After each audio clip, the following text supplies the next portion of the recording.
এইবার আল্লাহর দুশমন ইয়ামানের বাদশা তিনি মনে মনে চিন্তা করলেন, আমি এমন একটা গির্জা বানাইব, এমন একটা উপাসনালয় বানাইব, আমার উপাসনালয়ে আমার গির্জাতে মানুষ তওয়াফ করবে, এখানে মানুষ আসবে কাবা ঘরে না গিয়ে।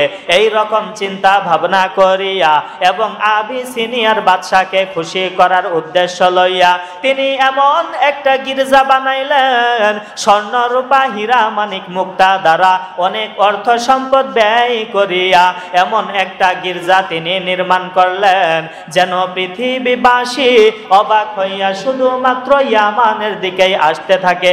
ওই গির্জার জাক জমক দেখিয়া সবাই যেন ওই গির্জায় তওয়াফ করার জন্যই আসে।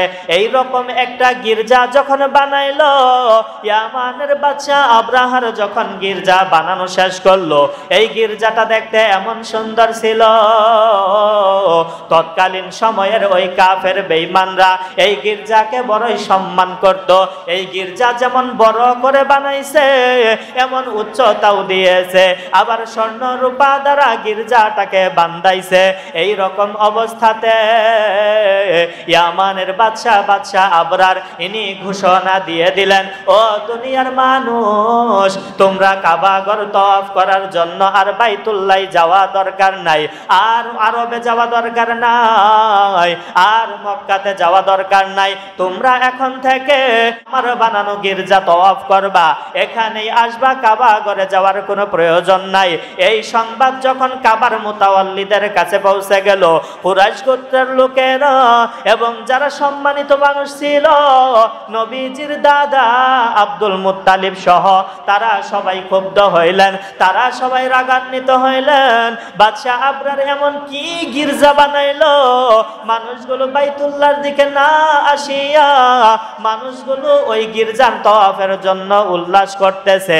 এই রকম চিন্তা ভাবনা করিয়া তারা যখন বিশাল বিষণ্ণতায় ভুগতেছিলেন, এই মুহূর্তে ওই আরবের একদল লোক তারা ওই গির্জায় যাইয়া, ইয়ামানে যাইয়া ওই গির্জার ভিতরে রাত্রিবেলায় ঢুকিয়া তারা গির্জার ভিতরে প্রস্রাব পায়খানা করিয়া দিল। আবার কোন বর্ণনায় পাওয়া যায় তারা গির্জায় প্রস্রাব করেন নাই, তারা পাশেই গির্জার পাশেই আগুন ধরাইছিলেন। ওই আগুন আস্তে আস্তে গির্জায় লাগিয়া গিয়েছিলেন, যার ফলে গির্জার অনেক ক্ষয়ক্ষতি হয়ে গিয়েছিল। এই সংবাদ যখন বাদশা আবরারের কাছে পৌঁছানো হইল, বাদশা আবরারের কাছে সংবাদ দেওয়ার পর বাদশা আবরার বড় রাগান্বিত হইয়া তিনি ঘোষণা দিলেন, ও ইয়ামানবাসী শুনিয়া লও, আমি এখন থেকে নিয়ত করে ফেলেছি, আমি এখন থেকে উদ্যোগ নিয়ে ফেলেছি, আমি যাব মক্কাতুল মুকাররমায়, আমি গিয়ে ওই কাবা ঘর ধ্বংস করে ফেলবো। ওই কাবা ঘর না ধ্বংস করা পর্যন্ত আমি বাদশা আবরার ক্ষান্ত হইব না। বলেন নাউযুবিল্লাহ।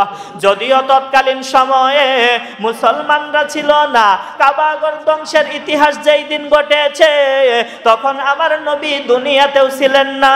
তাফসিরে মারিফুল কুরআনে এসেছে, যেই বছর যেই মাসে নবীজির জন্ম হয়েছে ওই মাসে ওই দিনেই এই কাবা ঘর ধ্বংসের ঘটনা ঘটেছে।